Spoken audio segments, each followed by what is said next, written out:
Creía que controlar la casa con cámaras sería suficiente para mantener el caos lejos, pero en la víspera de Navidad, algo en la pantalla lo hizo echarse hacia atrás en la silla con el corazón acelerado. «¿Cómo lo sabía?», murmuró, al ver a la mujer interactuando con sus trillizos sordos. Desde ese día todo se transformó. Si esta historia te interesó, no te olvides de suscribirte a nuestro canal y dinos desde qué ciudad nos estás viendo. Continuamos. Ciudad de México, diciembre. Las luces de Navidad iluminaban el paseo de la Reforma con una alegría comercial que invadía aparadores, edificios y cada esquina de la ciudad que nunca para. Pero esa alegría no llegaba hasta la exclusiva colonia de Polanco, donde Ricardo Morales vivía solo con sus 3 hijos pequeños en una mansión de 3 pisos que más parecía un museo silencioso que un hogar. Solo era una exageración técnicamente hablando, porque siempre había alguien contratado para cuidar de la casa, de los niños, de la comida, de la rutina meticulosamente planeada. Pero solo era exactamente como se sentía cuando cerraba la puerta de la recámara principal por la noche y el silencio de la casa enorme lo engullía por completo. Un silencio que no era solo ausencia de ruido, sino ausencia de vida, de calor, de risas, de pláticas en la cocina, de todo lo que un día aquel hogar representó. La casa tenía 6 recámaras con baño, un comedor con capacidad para 20 personas, una cocina gourmet con electrodomésticos que costaban más que un coche austero, una alberca climatizada en el jardín y una oficina en el segundo piso desde donde Ricardo comandaba su imperio tecnológico. Cada habitación estaba decorada con muebles de diseñador, cuadros de artistas contemporáneos y tapetes persas que Mariana había elegido con tanto cariño en los primeros años de matrimonio. Pero ahora todo parecía un set de filmación, bonito, caro, vacío. Las paredes hacían eco de pasos solitarios. Las recámaras de huéspedes permanecían cerradas meses enteros. Y la sala, que debería ser el corazón de la casa, vivía bajo llave porque Ricardo no soportaba ver los retratos de familia colgados ahí, congelados en un tiempo que ya no volvería. Ricardo tenía 42 años, dueño de una empresa de tecnología que facturaba millones de pesos al año, trajes italianos en el closet y un reloj suizo en la muñeca que valía más que la mayoría de los coches en la calle. Autodidacta, hijo de comerciantes de Iztapalapa, él construyó todo desde cero. Empezó programando en cibercafés, pasó noches en vela creando aplicaciones, pidió préstamos arriesgados y transformó una startup de garaje en una empresa que hoy atendía a multinacionales. Éxito, dinero, reconocimiento, todo lo que soñó cuando era un muchacho pobre que miraba los edificios iluminados del centro de la ciudad. Pero nada de eso importaba cuando cruzaba el pasillo de mármol y veía los juguetes regados, el árbol de Navidad montado por la decoradora que ni siquiera conocía en persona, y las 3 sillitas infantiles de colores en la mesa de la cocina, siempre vacías, porque los niños preferían comer en el cuarto de juegos donde podían hacer un desastre sin que nadie los vigilara. Mariana se fue hacía 2 años, de forma tan repentina que Ricardo todavía se despertaba algunas mañanas, esperando encontrarla en la terraza tomando café con aquella pijama de seda azul que tanto le gustaba. La despedida no tuvo aviso, no hubo tiempo de preparación, no hubo oportunidad de últimas palabras o promesas susurradas. Un día estaba ahí, sonriéndole a los trillizos que acababan de cumplir 1 año, arreglando la casa para la fiesta de cumpleaños de ellos, hablando sobre planes para el futuro, sobre viajes que harían cuando los niños crecieran. Y al otro día dejó un vacío tan profundo que ninguna cantidad de dinero, ningún éxito profesional, ningún logro empresarial conseguía llenar. Ricardo nunca hablaba de cómo partió ella, ni con la familia, ni con los amigos cercanos, ni consigo mismo en las noches de insomnio. Guardó todo en un compartimento cerrado de la memoria y tiró la llave. Prefirió enfocarse en lo que podía controlar: la empresa, las finanzas, la rutina, los horarios. Transformó el dolor en hojas de cálculo, en juntas estratégicas, en metas de crecimiento. porque sentir era peligroso. Sentir significaba derrumbarse, y él no podía darse ese lujo, no con 3 niños dependiendo de él. Los trillizos ahora tenían 3 años, Gabriel, Miguel y Rafael. 3 niños idénticos de cabello castaño y rizado, ojos oscuros y mejillas rosadas que parecían anuncio de fórmula para bebé. Eran hermosos, físicamente perfectos, saludables, solo que vivían en un mundo aparte. Desde los primeros meses de vida, Ricardo y Mariana se dieron cuenta de que algo era diferente. Los bebés no reaccionaban a ruidos fuertes, no volteaban cuando alguien los llamaba, no se asustaban con portazos. Después de meses de consultas, exámenes y especialistas de renombre en la Ciudad de México e incluso fuera del país, el diagnóstico llegó como una sentencia: sordera profunda bilateral en los 3. Sin vuelta atrás, sin cura, sin esperanza de cambio.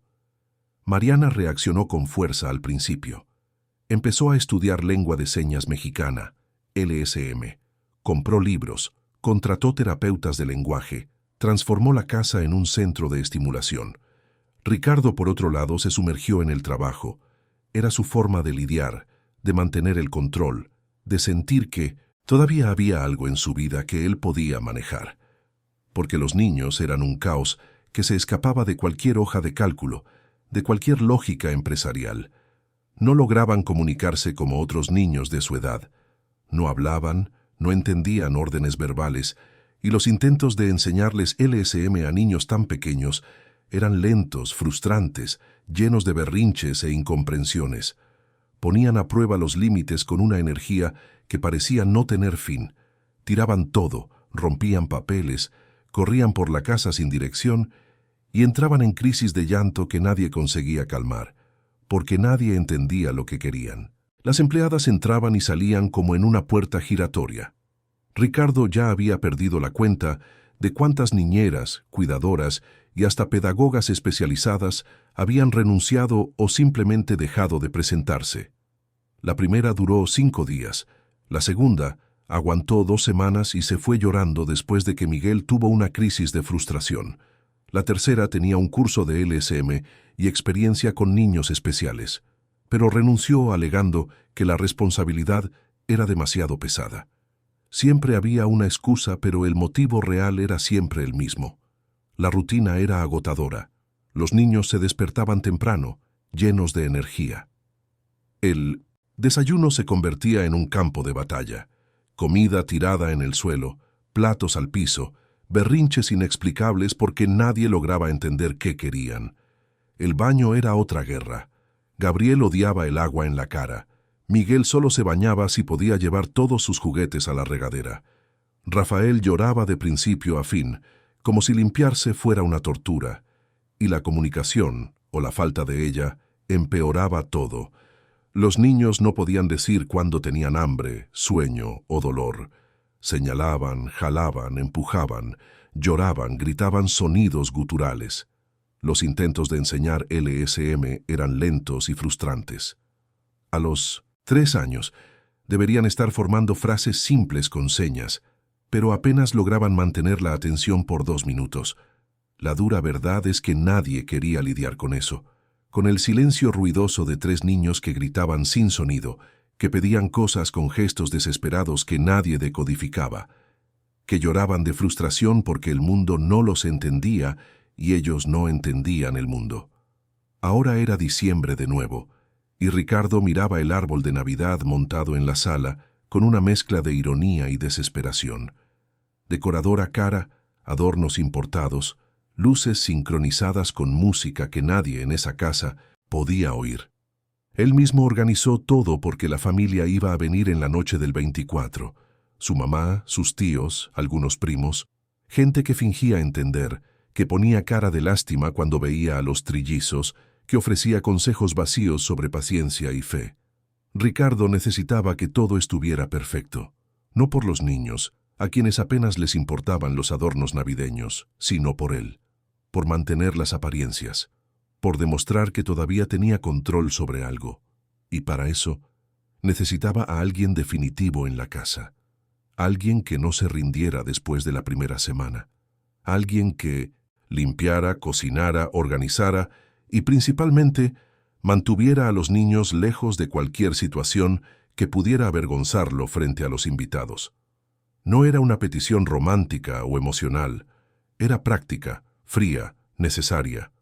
Ricardo puso un anuncio generoso: sueldo por encima del mercado, casa de lujo en Polanco, todas las comidas incluidas, una recámara cómoda. Llegaron decenas de currículums. Hizo entrevistas rápidas, directas, sin rodeos. Descartó a las que parecían demasiado frágiles, a las que hacían muchas preguntas sobre los niños, a las que demostraban una lástima excesiva. Hasta que llegó Lucía. Apareció en la puerta una mañana de jueves, 15 días antes de Navidad. No tenía nada de especial en su apariencia. Una mujer de unos 40 años, delgada, cabello negro recogido en un chongo simple, ropa discreta, sin maquillaje. No sonrió cuando Ricardo abrió la puerta. Solo saludó con un gesto de cabeza y esperó a que la invitara a pasar. A Ricardo le extrañó desde el principio.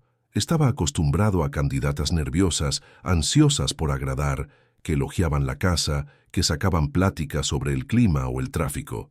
Lucía no hizo nada de eso. Entró, miró a su alrededor con una mirada tranquila y atenta y se sentó en la silla que Ricardo le indicó, sin mostrar el más mínimo asombro por el candelabro de cristal o el piso de mármol. La entrevista fue extraña desde el inicio, diferente a todas las otras que Ricardo había realizado en las últimas semanas. Hizo las preguntas de siempre, siguiendo el guión mental que había desarrollado: experiencia previa, referencias, disponibilidad de horarios, expectativas salariales. Lucía respondió todo con una objetividad casi mecánica, sin adornar las respuestas, sin intentar impresionar. Había trabajado en casas de familia antes, tanto en la Ciudad de México como en provincia. Conocía rutinas de niños de todas las edades. Sabía cocinar comida casera, platillos más elaborados e incluso algunas recetas sin gluten y sin lactosa para casos de alergias. La limpieza no era problema. Había trabajado en casas grandes y sabía organizar espacios. No tenía contrato fijo porque prefería trabajos temporales, por motivos personales que no detalló, pero podía presentar buenas recomendaciones de empleadores anteriores. Ricardo le preguntó si tenía hijos. Lucía se miró las manos por un segundo antes de responder que no. Hubo algo en la pausa, algo en el desvío de la mirada, que hizo que Ricardo anotara mentalmente aquello como un punto de atención. Le preguntó entonces si tenía experiencia con niños especiales, con alguna condición específica. Ella dudó de nuevo, pero esta vez la duda pareció más calculada, como si estuviera eligiendo cuidadosamente las palabras. Dijo que sí, que había trabajado con un niño sordo algunos años atrás, en una familia en Querétaro. No dio más detalles y Ricardo no la presionó, pero sintió esa punzada de desconfianza que siempre sentía cuando alguien tocaba el tema de los niños. La gente solía reaccionar de dos formas cuando se enteraba de los trillizos. O se volvían excesivamente solidarios, con esa compasión actuada que escurría por las palabras como miel empalagosa, o se sentían visiblemente incómodos, queriendo cambiar de tema lo más rápido posible. Lucía no hizo ni una cosa ni la otra. Solo asintió con la cabeza, como si la información fuera relevante, pero no sorprendente, y esperó la siguiente pregunta. Ricardo estaba a punto de preguntar sobre la disponibilidad para empezar de inmediato cuando escuchó el ruido característico. No exactamente ruido, sino esa combinación de pasos rápidos, risitas agudas y movimiento brusco que anunciaba la llegada de los trillizos como un pequeño tornado doméstico. Miró el reloj. 3:30 de la tarde. La empleada temporal que los estaba cuidando esa semana debería haberlos llevado al parque, pero al parecer los planes habían cambiado, como siempre cambiaban cuando se trataba de esos tres. La puerta de la sala se abrió con fuerza y los tres entraron como un pequeño tornado. Gabriel jaló un adorno del árbol de Navidad, Miguel tiró un cojín del sofá y Rafael fue directo a la mesa de centro, tomando un portarretratos que Ricardo ni recordaba que estaba ahí. Ricardo se levantó en un reflejo automático. listo para imponer orden como siempre lo hacía. Gestos firmes, expresión seria, intentando captar la atención de los tres al mismo tiempo. Pero lo ignoraron por completo, como siempre hacían cuando entraban en ese estado de energía caótica. Gabriel ya estaba intentando escalar el árbol, Miguel corría en círculos y Rafael sostenía el portarretratos con una curiosidad que rayaba en la obsesión. Fue entonces cuando Lucía se movió. Sin pedir permiso, sin esperar autorización, se levantó de la silla y fue hacia los niños, pero no fue de pie. Se agachó, se puso a la altura de ellos, e hizo algo que Ricardo nunca había visto hacer a ninguna empleada. Aplaudió una vez, fuerte, pero no para llamar la atención con el sonido. El movimiento fue visual, amplio, y lo acompañó con una expresión facial marcada, casi teatral. Los tres niños se detuvieron, no porque entendieran una orden, sino porque sintieron curiosidad por aquel gesto diferente. Lucía entonces comenzó a hacer gestos con las manos. No eran gestos aleatorios, eran movimientos simples, intuitivos, casi como una danza con las manos. Señaló el árbol, hizo un gesto de negación moviendo la cabeza, luego señaló el sofá e hizo un movimiento de sentarse. Gabriel soltó el adorno y la miró con atención. Miguel dejó de correr. Rafael, todavía sosteniendo el portarretratos, dio unos pasos en dirección a ella. Ricardo se quedó paralizado. No era LSM formal. No era nada que reconociera de los métodos que usaban los terapeutas. Pero estaba funcionando. En menos de 3 minutos, Lucía tenía a los tres sentados en el suelo a su alrededor, observando mientras ella recogía algunos juguetes regados y los organizaba en una fila. Usaba expresiones faciales exageradas, movimientos rítmicos, y los niños parecían hipnotizados. Por primera vez en semanas estaban quietos sin estar asustados o contenidos a la fuerza. Ricardo volvió a sentarse, pero no se relajó. Todo aquello lo dejaba aún más desconfiado. ¿Cómo sabía hacer eso? ¿De dónde venía esa habilidad? Se aclaró la garganta y dijo que la contrataba, pero con condiciones claras. Horarios rígidos, sueldo depositado el día acordado, la disciplina como prioridad. Lucía asintió con la cabeza, aceptando todo sin negociar. Dijo que podía empezar al día siguiente. Ricardo le entregó una copia de la llave, le explicó rápidamente la rutina de la casa y dio por terminada la conversación. Pero cuando Lucía se fue, llevándose una bolsa pequeña y una mirada que parecía saber más de lo que debería, Ricardo sintió una opresión en el pecho. Algo en esa mujer no cuadraba. No era incompetencia, todo lo contrario, era el exceso de competencia. La forma en que miró a los niños no fue de lástima ni de profesionalismo distante, fue de reconocimiento, como si viera en ellos algo que nadie más veía, como si ya conociera a esos niños de algún otro lugar, de algún otro tiempo. Esa noche, Ricardo se quedó despierto hasta tarde en la oficina, mirando las cámaras de seguridad que cubrían toda la casa. Instaló el sistema después de que Mariana partió, diciéndose a sí mismo que era por protección, por seguridad. Pero la verdad es que se convirtió en un hábito de control. Veía las grabaciones cuando no podía dormir, cuando necesitaba asegurarse de que todo estaba en orden, de que nada se salía del guión que él intentaba mantener. Ahora, mirando la pantalla oscura de las cámaras que solo se activarían cuando Lucía empezara al día siguiente, Ricardo sintió una incomodidad que no podía nombrar. No era miedo, no era enojo, era una sensación visceral de que esa mujer no estaba ahí solo por dinero o por trabajo. Había una razón más grande, oculta, peligrosa, y necesitaba descubrir cuál era antes de que fuera demasiado tarde. Afuera, las luces de Navidad seguían parpadeando en la avenida, indiferentes al silencio pesado que flotaba sobre esa casa enorme. Adentro, 3 niños dormían en sus recámaras, ajenos a las sospechas de su padre y a los secretos de la mujer que acababa de entrar en sus vidas. Y Ricardo, sentado solo en la oficina oscura, se preguntó si contratar a Lucía había sido la mejor decisión de su vida o el error más grande que jamás había cometido. Lucía empezó al día siguiente, un viernes soleado que parecía prometer un fin de semana tranquilo. Llegó puntualmente a las 7 de la mañana, como habían acordado, con una mochila simple y una bolsa de compras cuyo contenido Ricardo no preguntó.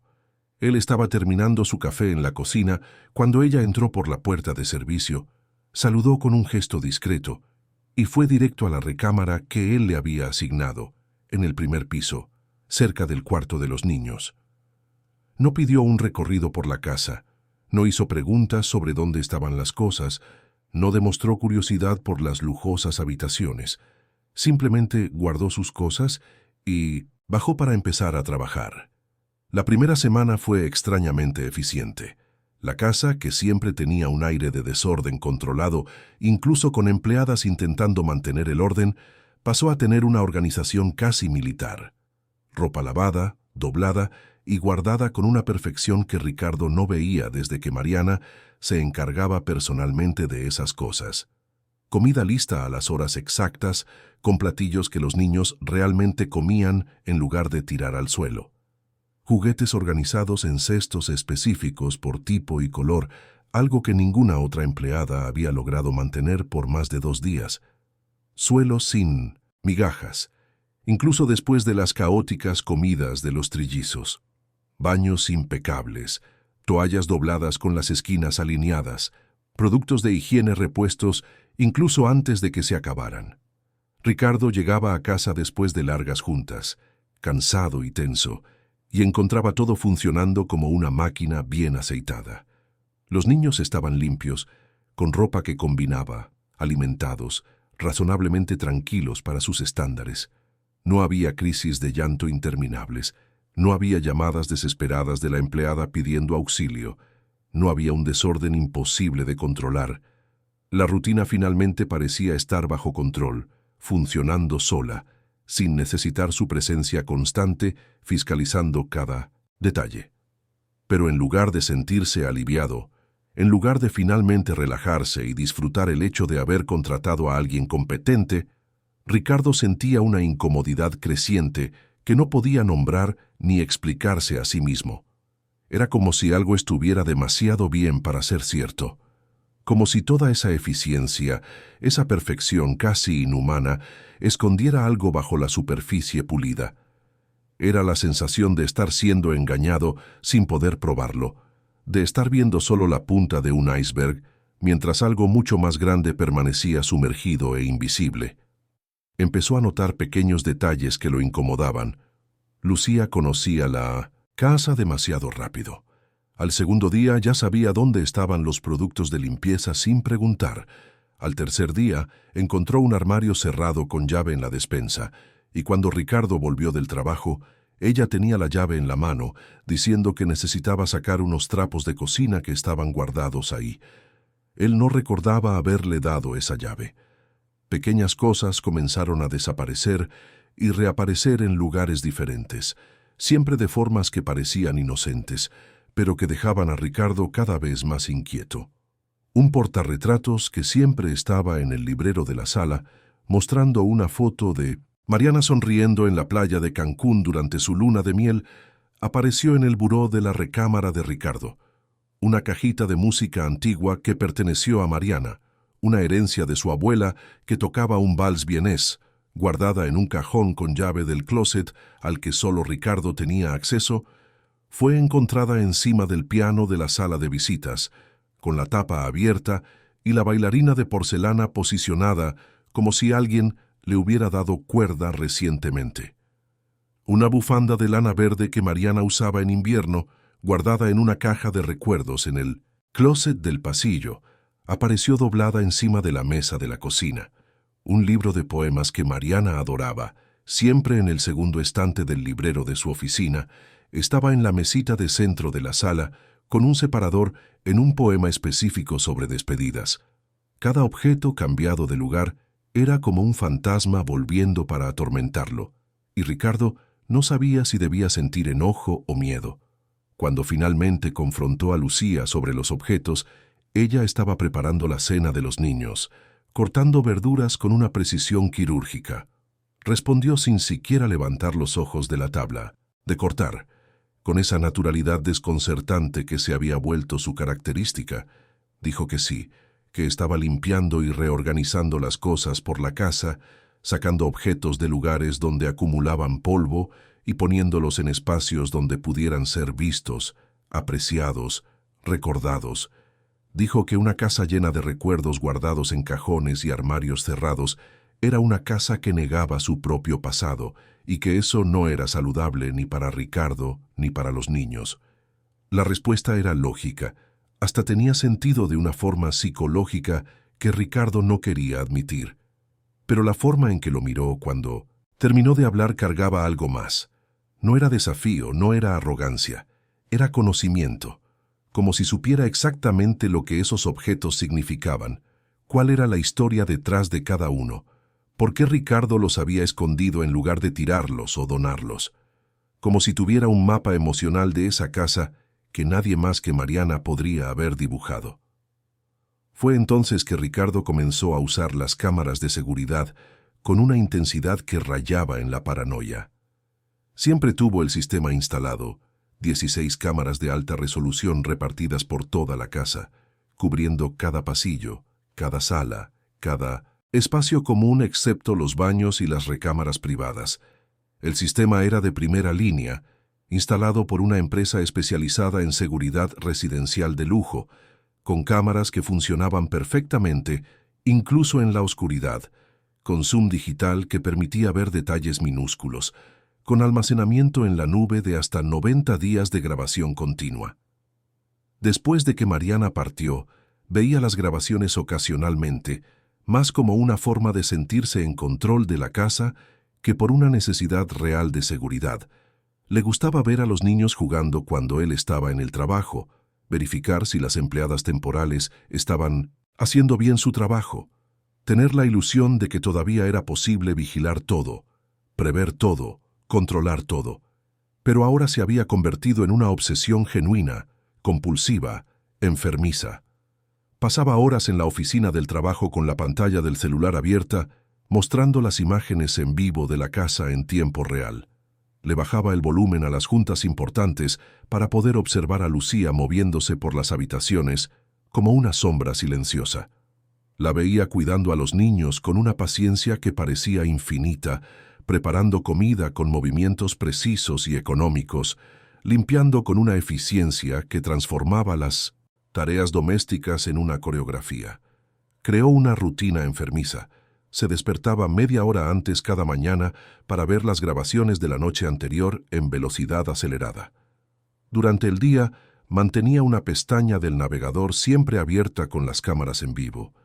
Por la noche, antes de dormir, revisaba los momentos que había marcado como sospechosos. Estaba durmiendo menos, comiendo peor, perdiendo el enfoque en las juntas de trabajo. Sus socios comenzaron a hacer comentarios velados sobre que estaba demasiado distraído, ausente, desconectado de los números y las estrategias de la empresa. Al principio no vio nada extraordinario. Ella trabajaba con eficiencia, sin prisa pero sin perder el tiempo. Trataba a los niños con firmeza y paciencia al mismo tiempo, algo que Ricardo nunca había visto en ninguna otra empleada. Cuando Gabriel tenía una crisis y comenzaba a llorar pataleando en el suelo, Lucía simplemente se sentaba a su lado y esperaba. No intentaba calmarlo, no se ponía nerviosa, no llamaba a Ricardo desesperada. Solo esperaba hasta que la tormenta pasara, y cuando el niño finalmente se calmaba, le limpiaba la cara con delicadeza, y seguía con la rutina como si nada hubiera pasado. Pero fue en la segunda semana que Ricardo comenzó a ver cosas que lo dejaron genuinamente perturbado. Un martes por la tarde, estaba en una videoconferencia aburrida con inversionistas cuando bajó el volumen y abrió la cámara del cuarto de juegos. Lucía estaba ahí con los 3 niños. Hasta ahí normal, solo que había traído objetos que Ricardo nunca había visto antes en la casa. Había instrumentos musicales infantiles regados por el suelo, un pequeño tambor de colores, sonajas de diferentes tamaños, un teclado de plástico, un triángulo de metal, maracas, un xilófono. Ricardo frunció el ceño.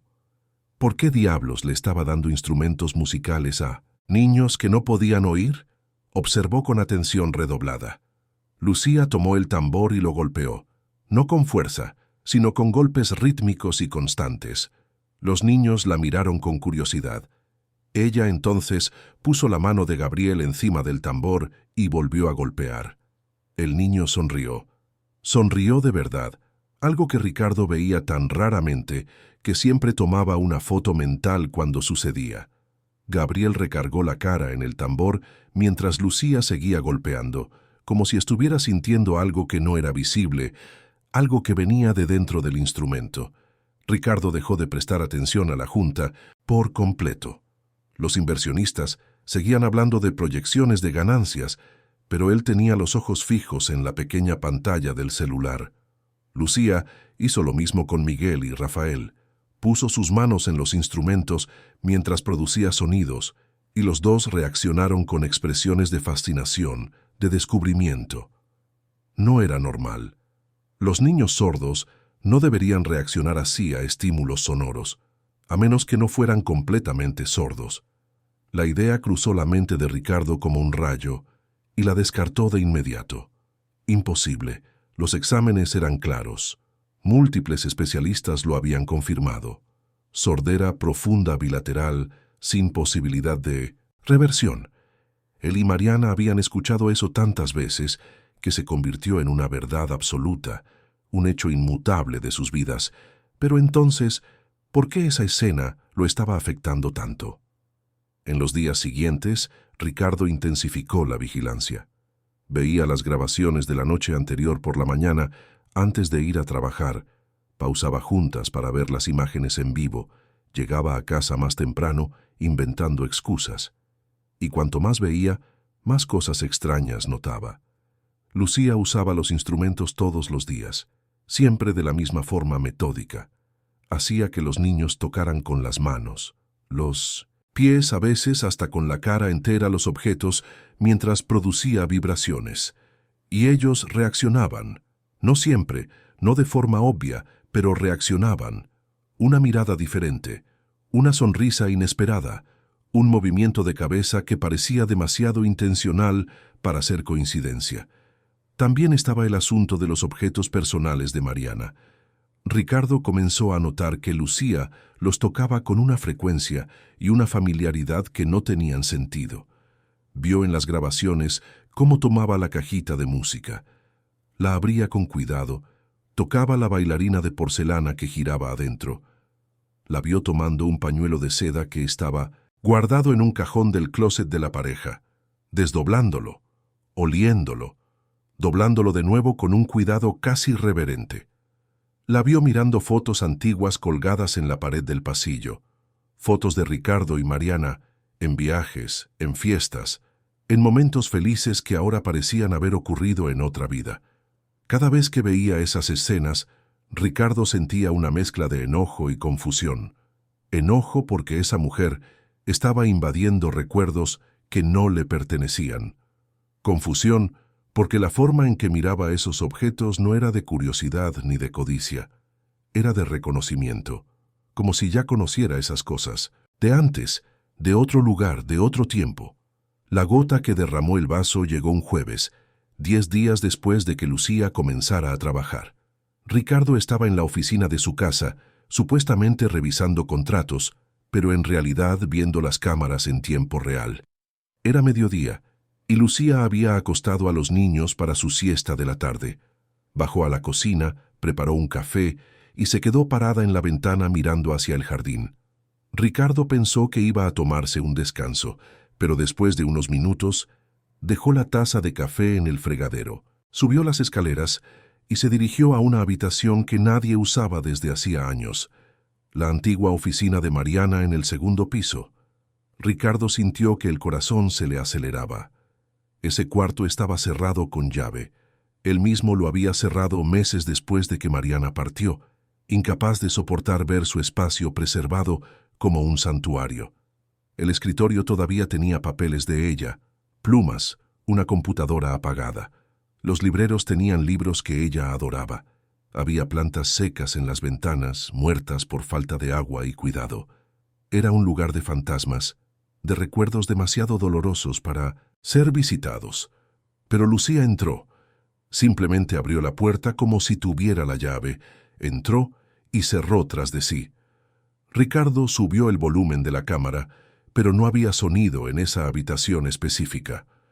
La vio caminando lentamente por el espacio, tocando las cosas, pasando los dedos por los lomos de los libros, tomando un cuaderno que estaba sobre el escritorio. Abrió el cuaderno, leyó algunas páginas, se llevó la mano a la cara como si estuviera llorando, cerró el cuaderno y lo volvió a colocar en el lugar exacto donde estaba. Ricardo no aguantó más. Apagó la computadora, bajó las escaleras haciendo ruido a propósito, para que ella supiera que estaba en casa. Subió al segundo piso y tocó la puerta de la oficina de Mariana. Lucía abrió casi de inmediato, con el rostro tranquilo, sin ningún rastro de culpa o sorpresa. «Entraste aquí», fue lo primero que dijo Ricardo, y la voz le salió más agresiva de lo que pretendía. «Entré», respondió Lucía con simplicidad. «¿Cómo tienes la llave de este cuarto?» «La encontré en el cajón de la cocina, junto con otras llaves viejas». Ricardo sabía que mentía. Él tenía todas las llaves importantes consigo, siempre. Pero antes de que pudiera confrontarla, Lucía continuó. «Disculpa si invadí un espacio que no debía. Vi que este cuarto llevaba mucho tiempo cerrado y pensé que necesitaba una limpieza. Hay moho en las cortinas y las plantas llevan años muertas». La explicación era razonable, pero Ricardo no podía aceptarla. No cuando la había visto llorando mientras leía el cuaderno de Mariana. No cuando cada fibra de su cuerpo gritaba que había algo muy mal ahí. Se quedó parado en la puerta, atrapado entre las ganas de despedir a Lucía en ese momento y el miedo al caos que volvería a su vida si ella se iba. «No vuelvas a tocar las cosas personales de mi difunta esposa», dijo finalmente, con una frialdad que lo sorprendió hasta a él mismo. «Fuiste contratada para cuidar la casa y a los niños. Nada más». Lucía asintió sin decir nada. Salió del cuarto y se fue por el pasillo. Ricardo se quedó ahí parado unos minutos más, mirando alrededor de la oficina de Mariana, sintiendo el peso de los recuerdos caer sobre él como una avalancha. Cuando finalmente salió y volvió a cerrar la puerta con llave, guardándola en su bolsillo, se juró a sí mismo que iba a descubrir quién era realmente Lucía. Porque cada día que pasaba, cada escena que veía en las cámaras, cada pequeño gesto de ella lo convencía más de una cosa. Esa mujer no estaba ahí por casualidad, y lo que fuera que estuviera buscando no tenía nada que ver con un sueldo o un empleo. La Navidad se acercaba con una velocidad que ponía a Ricardo cada vez más tenso. La casa estaba decorada desde principios de diciembre, con un árbol de casi 3 metros en la sala principal, guirnaldas importadas en las puertas, luces blancas, parpadeantes en cada ventana, un nacimiento napolitano antiguo en la entrada, todo impecable, todo perfecto, todo exactamente como los invitados esperarían ver en una mansión de Polanco. Pero detrás de la fachada navideña, la desconfianza de Ricardo crecía como una sombra que se tragaba cada habitación. Faltando 3 días para la Nochebuena, tomó una decisión. Inventó un viaje de negocios urgente. Le dijo a Lucía que necesitaba resolver algo en Querétaro y que solo volvería en la tarde del día 24, cerca de la hora de la cena. Preparó la maleta con ropa, la metió en el coche, en el garaje para darle veracidad a la mentira, y en la mañana del día 23 salió de casa como si realmente fuera a viajar. Lucía apenas reaccionó a la noticia, solo asintió con la cabeza y dijo que se encargaría de todo mientras él estuviera fuera. Ricardo manejó hasta un hotel en el centro histórico de la Ciudad de México, hizo el check-in, dejó la maleta en el cuarto y regresó a casa 2 horas después, entrando silenciosamente por la puerta lateral que daba acceso directo a la oficina del segundo piso. Se encerró ahí con agua, café, algunos sándwiches y una determinación feroz de descubrir finalmente la verdad sobre esa mujer. Tenía 3 pantallas de computadora montadas en el escritorio, cada una mostrando diferentes tomas de las cámaras. No iba a perderse ni un solo movimiento. Las primeras horas del día 23 fueron demasiado normales para calmar a Ricardo. Lucía despertó a los niños a la hora de siempre. Preparó el desayuno. Bañó a los tres con una paciencia que seguía siendo impresionante incluso después de semanas. Los llevó al parque en el jardín. Jugó a las traes visual usando gestos exagerados que los hacían reír. Comida, siesta de la tarde, merienda. Todo dentro de la rutina establecida, nada fuera de lo común. Ricardo comenzó a cuestionarse si no se estaba volviendo loco, si toda esa paranoia no era solo un reflejo de su propio trauma no procesado. Pero entonces llegó la Nochebuena, 24 de diciembre, y todo cambió. La mañana comenzó como cualquier otra. Lucía se despertó temprano, incluso antes de que el sol aclarara por completo. Preparó su café, lo tomó en silencio mirando por la ventana de la cocina, luego subió y despertó a los niños. Ricardo veía todo desde las 3 pantallas, anotando horarios, comportamientos, intentando encontrar patrones que pudieran revelar intenciones ocultas. El desayuno transcurrió sin incidentes. Los trillizos estaban particularmente inquietos, quizás sintiendo la energía diferente del día festivo que se acercaba, o quizás simplemente siendo niños de 3 años con energía infinita y ningún filtro de autocontrol. Alrededor de las 10 de la mañana, después de que los niños terminaron de jugar en la sala, Lucía hizo algo diferente. Tomó a los 3 y los llevó al cuarto de juegos en el primer piso. Hasta ahí nada anormal, pero entonces cerró las cortinas de la sala, sumergiendo el ambiente en una penumbra que las cámaras con visión nocturna captaron perfectamente. Apartó muebles, creando un gran espacio circular en el centro de la habitación, y entonces trajo aquellos instrumentos musicales que Ricardo ya había visto antes, solo que esta vez en una cantidad mucho mayor. Había un tambor grande profesional, de esos que se usan en las bandas de samba, una pequeña bocina portátil que conectó a su celular, ollas de metal de varios tamaños, puestas boca abajo, un pequeño teclado electrónico, sonajas, maracas, triángulos, platillos de batería. Organizó todo en círculo, como una especie de altar sonoro, y sentó a los 3 niños en el centro. Ricardo se inclinó hacia adelante en la silla de la oficina, con el corazón latiendo más rápido. ¿Qué diablos estaba haciendo? Lucía comenzó despacio. Tomó el tambor grande y lo golpeó una vez, con fuerza. Ricardo no podía oír a través de las cámaras sin audio, pero vio el impacto visual del movimiento, la reverberación que debía estar llenando el cuarto. Los niños miraron el tambor con curiosidad. Volvió a golpear, y esta vez puso la mano de Gabriel sobre la piel estirada del instrumento, mientras seguía golpeando con la otra mano. El niño abrió los ojos como platos, no de susto, sino de descubrimiento. Lucía hizo lo mismo con Miguel y Rafael. Dejó que sintieran la vibración del tambor a través de las palmas de sus manos, a través del toque directo con la fuente del sonido. Y los 3 reaccionaron. No fueron reacciones pequeñas o ambiguas. Fueron reacciones claras, innegables, consistentes. Gabriel sonrió de esa manera amplia que rara vez aparecía. Miguel aplaudió, imitando su movimiento. Rafael recargó toda la cara en el tambor, como si quisiera sumergirse dentro de la vibración. Ricardo sintió que algo se rompía dentro de su pecho. Aquello no, era normal. Los niños completamente sordos no deberían reaccionar así. Había leído todo sobre la sordera profunda cuando diagnosticaron a los niños. Había consultado a los mejores especialistas de la Ciudad de México, de Monterrey, incluso de Miami.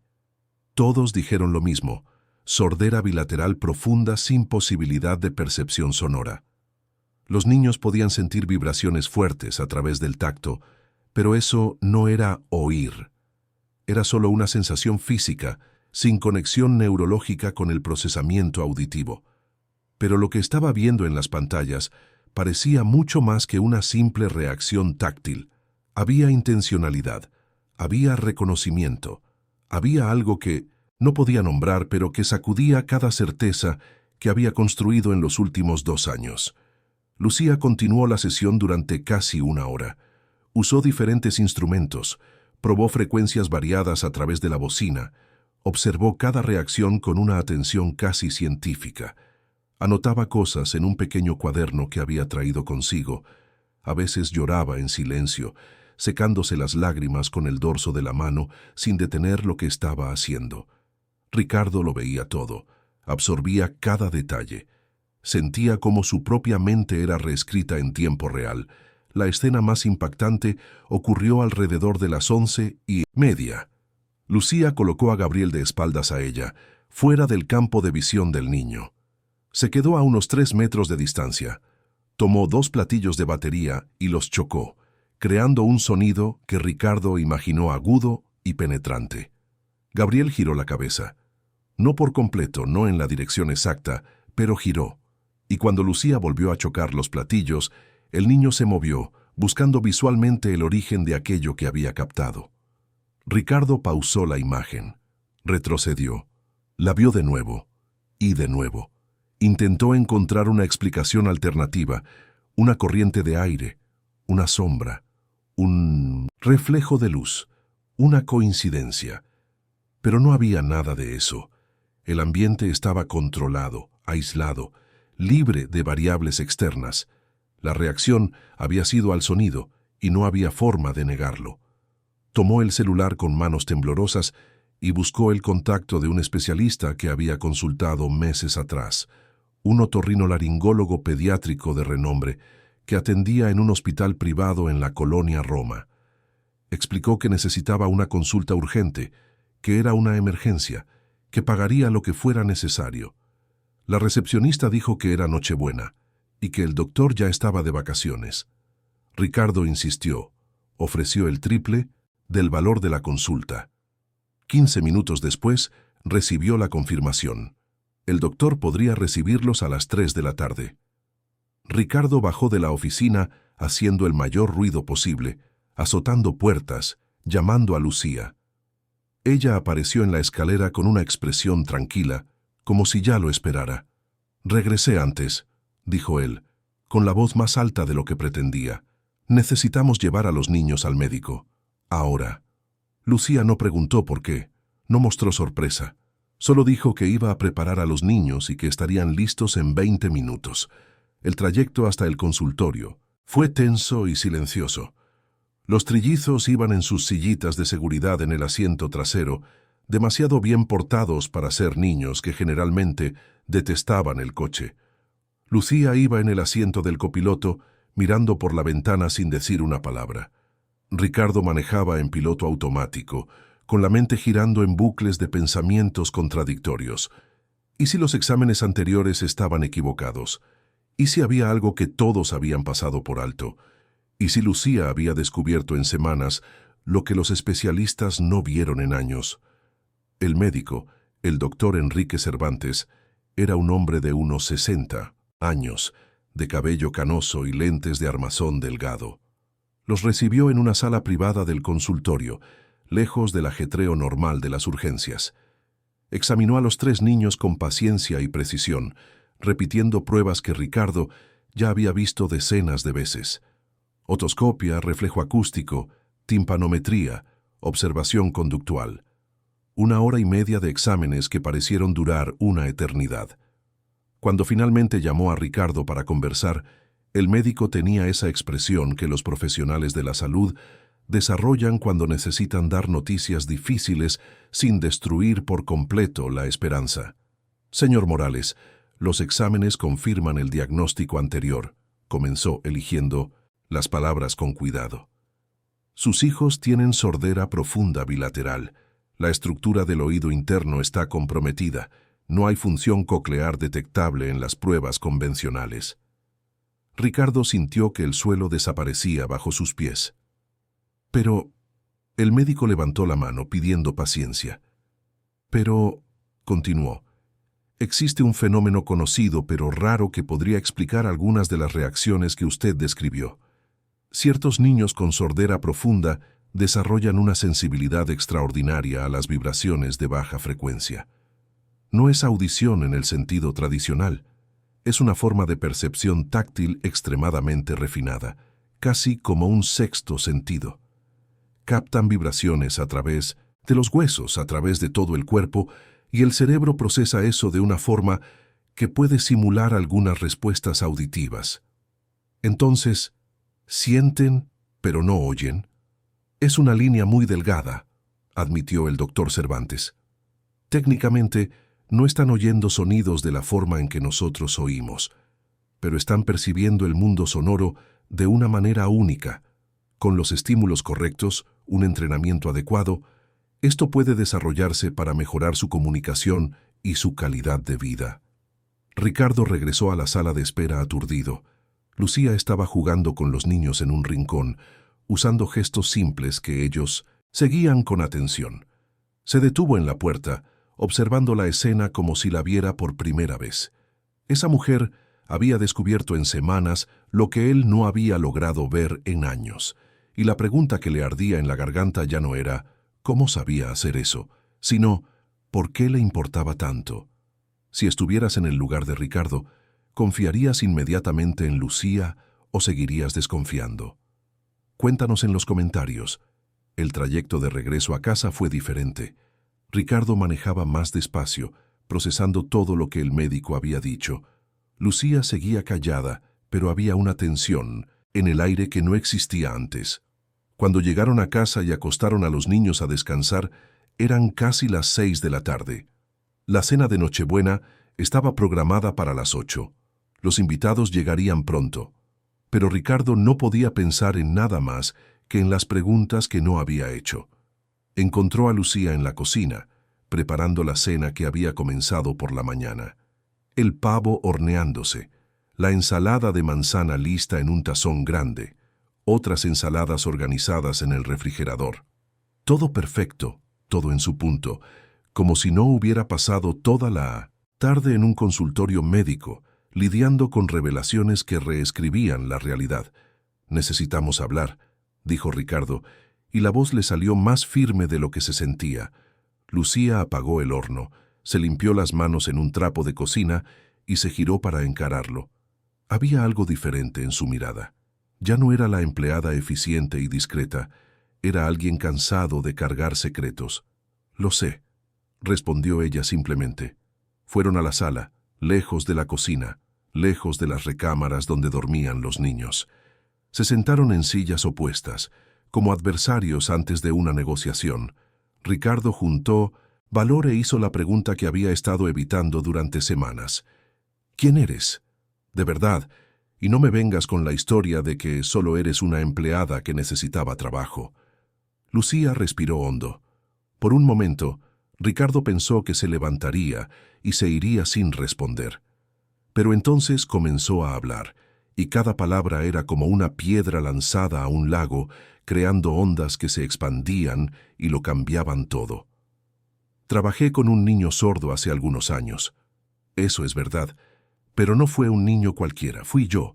A mí me diagnosticaron sordera profunda cuando era bebé. Mis padres me llevaron con los mejores médicos, y todos dijeron lo mismo que tú escuchaste sobre tus hijos, sin cura, sin vuelta atrás, sin esperanza de cambio». Ricardo sintió un escalofrío recorrerle la espalda. Continúa.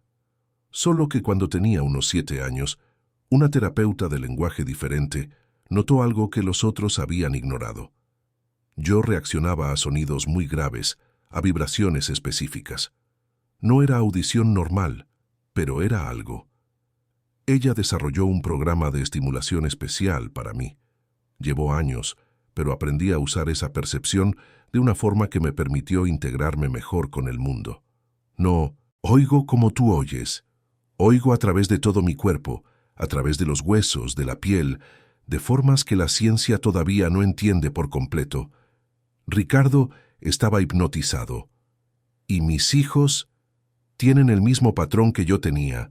Lo vi en sus ojos la primera vez que los encontré. Esa búsqueda frustrada, esa sensación de estar atrapado dentro de un silencio que no es completo, pero que nadie más entiende. Por eso traje los instrumentos, por eso hice las pruebas, porque necesitaba estar segura antes de decir cualquier cosa». «Tiene sentido», admitió Ricardo, pero todavía había algo que no cuadraba. «Pero eso no explica por qué estás tan involucrada emocionalmente. ¿Por qué lloras cuando estás con ellos? ¿Por qué tocas las cosas de Mariana? ¿Por qué conoces esta casa como si ya hubieras vivido aquí?» Lucía cerró los ojos. Cuando los abrió de nuevo, estaban llenos de lágrimas que no intentó ocultar. Porque no vine aquí solo a trabajar, Ricardo. Vine porque estos niños son mi familia.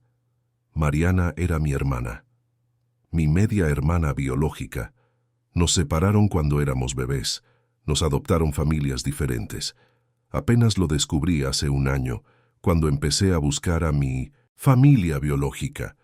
Y cuando finalmente junté el valor para intentar contactarla, descubrí que era demasiado tarde. Ella ya se había ido. El silencio que siguió fue tan denso que parecía sólido. Ricardo miró a Lucía como si la viera por primera vez, buscando similitudes, diferencias, pruebas, y entonces se dio cuenta. Los ojos. Mariana tenía esos mismos ojos oscuros y profundos, la forma de inclinar la cabeza cuando pensaba, la sonrisa de lado cuando algo la sorprendía. «Eres hermana de Mariana», repitió intentando que las palabras tuvieran sentido. «Lo soy, y esos 3 niños son mis sobrinos, la única familia que me queda. Por eso necesitaba estar cerca de ellos. Por eso acepté venir como empleada en lugar de llegar aquí pidiendo reconocimiento, porque sabía que nunca me creerías. Sabía que necesitaba demostrar que merezco ser parte de sus vidas». Las lágrimas de Ricardo llegaron sin aviso, rompiendo años de contención emocional. Lloró por la esposa que perdió, por los hijos que no entendía completamente, por la hermana de ella que llegó demasiado tarde, por todos los años desperdiciados en diagnósticos incompletos y esperanzas enterradas. Y Lucía lloró con él, 2 personas unidas por la misma pérdida, por la misma esperanza, por la misma determinación de hacer las cosas diferente de ahí en adelante. Afuera, las luces de Navidad seguían parpadeando. Los invitados empezarían a llegar pronto. La cena necesitaba terminarse. Pero en ese momento, dentro de esa sala, sucedía algo mucho más importante que cualquier celebración actuada. Sucedía un nuevo comienzo. Sucedía la verdad saliendo finalmente a la luz. Y sucedía una familia formándose no solo por la sangre, sino por la elección de estar presente, de luchar juntos, de transformar lo imposible en simplemente difícil. La cena de Nochebuena de esa noche ocurrió, pero fue completamente diferente a lo que Ricardo había planeado. Los invitados llegaron y encontraron una mesa abundante, una casa decorada, pero también a 2 adultos con los ojos rojos y a 3 niños que finalmente parecían en paz. La madre de Ricardo, doña Celia, se dio cuenta de inmediato de que algo había cambiado. No preguntó delante de todos, pero jaló a su hijo a un rincón de la cocina y exigió saber qué estaba pasando. Ricardo le contó todo, sobre Lucía siendo hermana de Mariana, sobre el descubrimiento de la percepción sonora diferente en los trillizos, sobre los años perdidos creyendo en diagnósticos incompletos. Doña Celia escuchó todo en silencio. Luego hizo algo que sorprendió a Ricardo. Abrazó a Lucía como si fuera una hija que regresaba de un largo viaje. La noticia se extendió rápidamente entre los familiares presentes, y lo que debería haber sido una cena formal se convirtió en una reunión llena de lágrimas, abrazos y la sensación de que finalmente algo había encajado en su lugar. Pero la revelación más impactante aún estaba por venir. Sucedió al día siguiente, 25 de diciembre, el día de Navidad. Los invitados se habían ido tarde la noche anterior. La casa estaba en silencio, con solo los restos de la fiesta esperando ser organizados. Ricardo se despertó temprano, incapaz de volver a dormir después de todo lo que había sucedido en las últimas 24 horas. Encontró a Lucía ya despierta en la cocina, preparando café como si fuera una mañana cualquiera, y no el día después de la revelación que lo cambió todo. Tomaron café juntos en silencio, procesando, reorganizando pensamientos. Fue Lucía quien rompió el silencio primero, preguntando algo que había quedado pendiente en la conversación de la víspera. «Guardaste las cosas de Mariana, sus objetos personales. Vi que hay una oficina cerrada allá arriba. ¿Te importaría si la viera? No para tocar nada, solo para sentir que estoy cerca de ella de alguna forma». Ricardo dudó. Ese cuarto era un santuario intocable, un lugar de dolor que había evitado durante años. Pero miró a Lucía, a esa mujer que era hermana de la persona que más amó en su vida, y se dio cuenta de que quizás era hora de abrir esa puerta no solo físicamente, sino emocionalmente. Subieron juntos al segundo piso.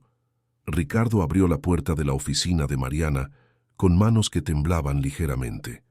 La habitación estaba exactamente como ella la había dejado.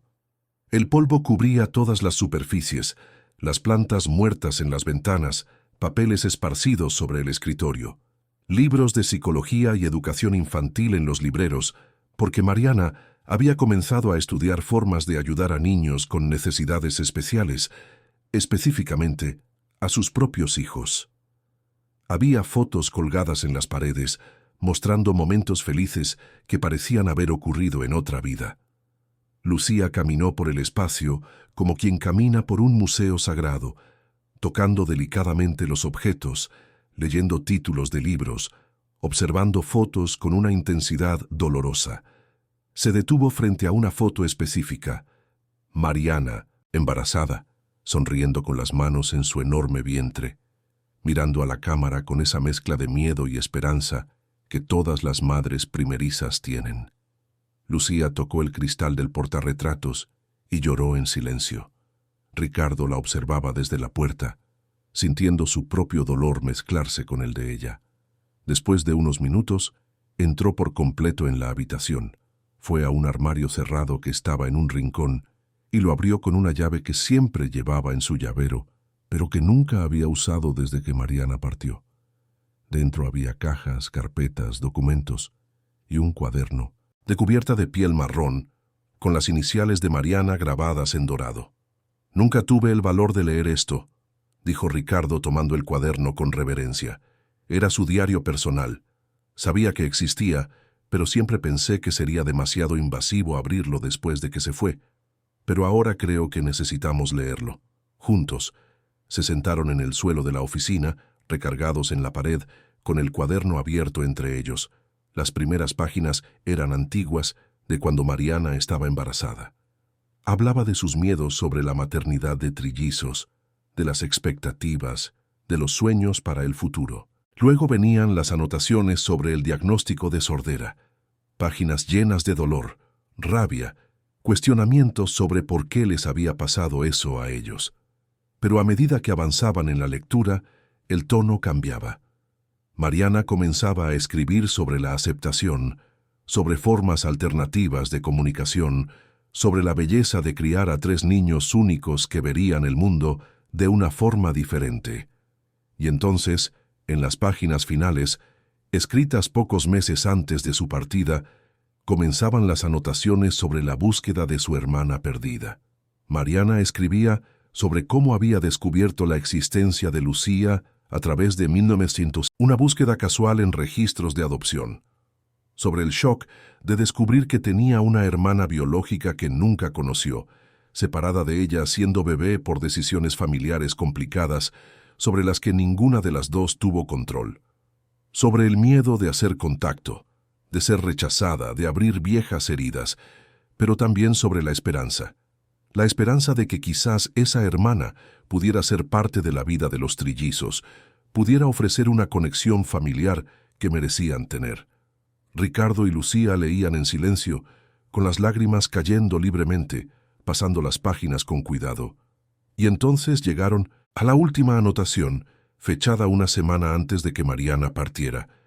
El texto era corto pero devastador en su simplicidad. Hoy conseguí su dirección a través de una trabajadora social jubilada que trabajó en el proceso de adopción.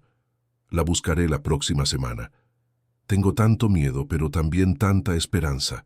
Quiero que mis hijos conozcan a su tía. Quiero que Lucía sepa que tiene una familia esperándola. Quiero que entienda que, aunque nos separaron por tantos años, la sangre nos une y el amor puede reunirnos. Debajo había una dirección escrita a pluma. Era la dirección donde Lucía vivía, en esa época en Querétaro. Mariana había estado tan cerca. Si hubiera vivido solo unos días más, habría hecho el contacto. Habría abierto esa puerta que Lucía terminó abriendo sola 1 año y medio después, cuando finalmente juntó el valor para investigar y descubrir que la hermana que nunca conoció ya no estaba ahí para ser encontrada. Lucía abrazó el cuaderno contra su pecho como si estuviera abrazando a la propia Mariana. Ricardo le pasó el brazo por los hombros y los dos se quedaron ahí, en el suelo de esa oficina polvorienta, llorando juntos, compartiendo un dolor que finalmente había encontrado compañía. Ya no eran dos extraños unidos por casualidad, eran familia, unidos por la pérdida, pero también por la elección de seguir adelante juntos. En los días que siguieron a la Navidad, la casa de Polanco comenzó a cambiar de una forma que iba mucho más allá de la decoración o la organización. La vida estaba volviendo a esas habitaciones que habían estado silenciosas por tanto tiempo. Lucía dejó de ser empleada y pasó a ser oficialmente parte de la familia. Ricardo actualizó documentos, garantizó sus derechos legales, estableció un fideicomiso para los sobrinos que ahora podía llamar suyos sin necesidad de ocultar la verdad. Más importante aún, comenzaron a trabajar juntos en el desarrollo de los trillizos. Ricardo usó toda su influencia y recursos para agendar consultas con especialistas en casos raros de percepción auditiva atípica. Lucía compartió todo lo que había aprendido en su propio viaje, los ejercicios que marcaron la diferencia, las técnicas que funcionaron.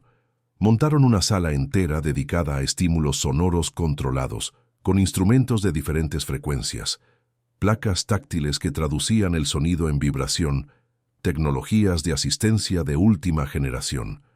Gabriel, Miguel y Rafael comenzaron a reaccionar de formas cada vez más consistentes.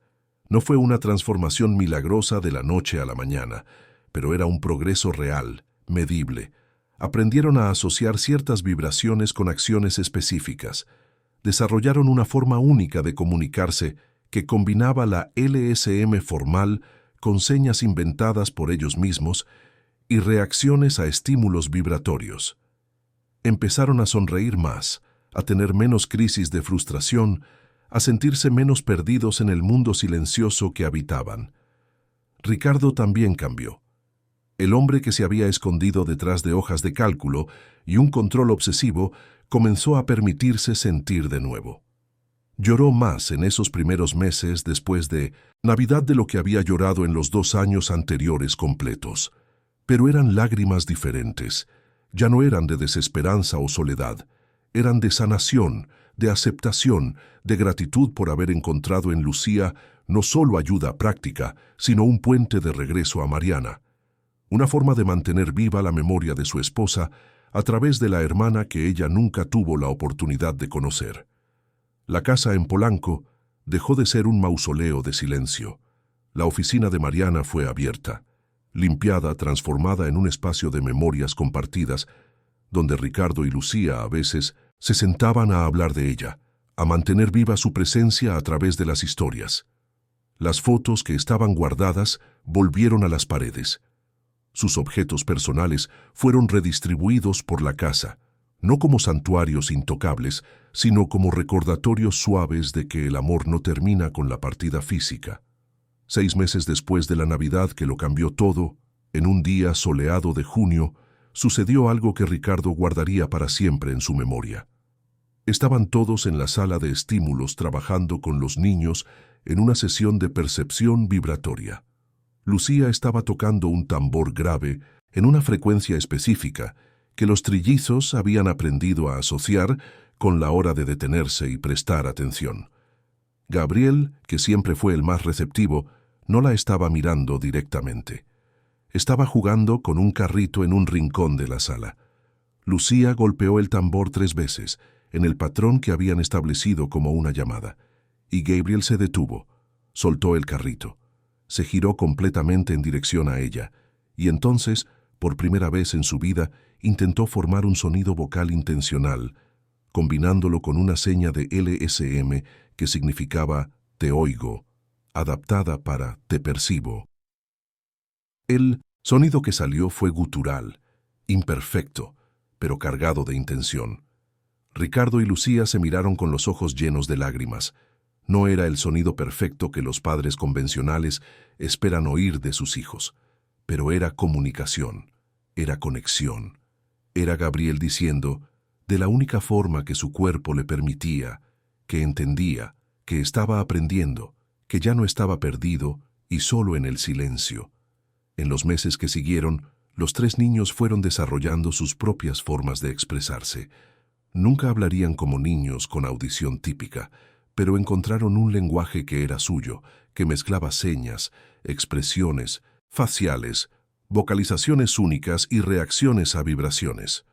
Y lo más importante, encontraron una familia que los entendía, que no intentaba forzarlos a encajar en un molde de normalidad, sino que celebraba la forma única en que existían en el mundo.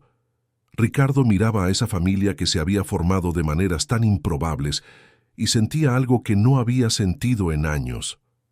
Paz. No la paz de quien tiene todo resuelto o de quien ya no enfrenta desafíos, sino la paz de quien finalmente dejó de luchar solo, de quien encontró compañía en el viaje, de quien aprendió que la familia no es solo sangre o apellido, sino la elección diaria de estar presente, de luchar juntos, de transformar el dolor en fuerza compartida. Y cuando los trillizos corrían por la sala, los tres juntos en un caos coordinado de energía infantil, abrazando las piernas de Ricardo y Lucía, riendo de esa manera única que solo ellos tenían, tocando con sus manitas los instrumentos que vibraban como latidos de corazón amplificados, Ricardo finalmente lo entendió. El milagro no había sido devolverles la audición en el sentido tradicional. El milagro había sido mucho más grande: encontrar la verdad escondida en la víspera de Navidad, construir el perdón en los días siguientes y formar una familia que nació dos veces, primero en la sangre que corría por las venas de Mariana y Lucía, y después en la elección consciente de Ricardo de abrir las puertas no solo de la casa, sino del corazón.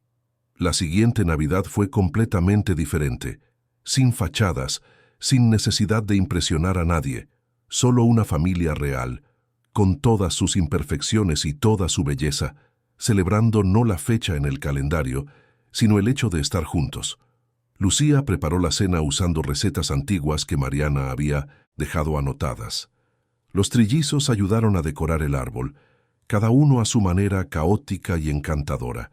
Ricardo tomó miles de fotos, no para publicar en redes sociales o mostrar a conocidos, sino para guardar en álbumes que un día contarían esa historia a los niños cuando crecieran. Y esa noche, después de que los niños se durmieron exhaustos de tanto jugar, Ricardo y Lucía se sentaron en la terraza mirando el cielo de la Ciudad de México iluminado por millones de luces. Hablaron de Mariana, de lo feliz que estaría al ver a esa familia unida. Hablaron de los planes para el futuro de los niños, de las terapias que continuarían, de los descubrimientos que aún vendrían. Hablaron de cómo la vida tiene una forma extraña de arreglar las cosas rotas, no volviendo a lo que eran antes, sino creando algo nuevo y fuerte a partir de los pedazos. Y cuando Lucía dijo que sentía que Mariana estaba ahí con ellos de alguna forma, Ricardo no lo negó, porque él también lo sentía. Lo sentía en la presencia de sus hijos, en el amor de la hermana que ella nunca conoció en persona, en la memoria que seguía viva, no como un peso de tristeza, sino como una inspiración de cómo vivir mejor.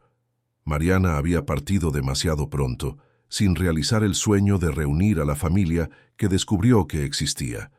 Pero a través de Ricardo y Lucía, a través de los trillizos que crecían fuertes y amados, a través de cada pequeña victoria y cada momento de conexión genuina, ese sueño se estaba realizando incluso en su ausencia física. Y así, en esa casa de Polanco, que había sido una tumba de silencio, y se transformó en un hogar lleno de vida, una nueva historia comenzaba a escribirse. No una historia perfecta, sin desafíos o dificultades, sino una historia real, de personas imperfectas, eligiendo amar a pesar de las imposibilidades, de niños únicos, encontrando sus propias formas de existir, de una familia que nació del azar, fue moldeada por el dolor y se fortaleció en la elección diaria de no rendirse, de no entregarse a lo que parecía imposible, de transformar cada víspera de Navidad no en un recuerdo de pérdidas, sino en una celebración de nuevos comienzos. Queridos oyentes, esperamos que la historia de Ricardo, Lucía y los trillizos, Gabriel, Miguel y Rafael, haya tocado su corazón. Si te emocionaste con este viaje de descubrimientos, perdón y amor familiar, haz clic en el botón de me gusta, suscríbete al canal y cuéntanos en los comentarios qué fue lo que más te marcó de esta historia. ¿Alguna vez has pasado por una situación donde una persona que parecía extraña resultó ser la pieza fundamental que faltaba en tu vida? Todos los días traemos historias intensas como esta, que revelan el lado más profundo y verdadero del alma humana. Historias que nos hacen creer que los milagros suceden no cuando todo se resuelve mágicamente, sino cuando tenemos el valor de abrir puertas que mantuvimos cerradas por miedo. Te esperamos en el próximo episodio, con otra historia que te hará reflexionar sobre la familia, el amor y las conexiones invisibles que nos unen incluso cuando la distancia o el tiempo intentan separarnos.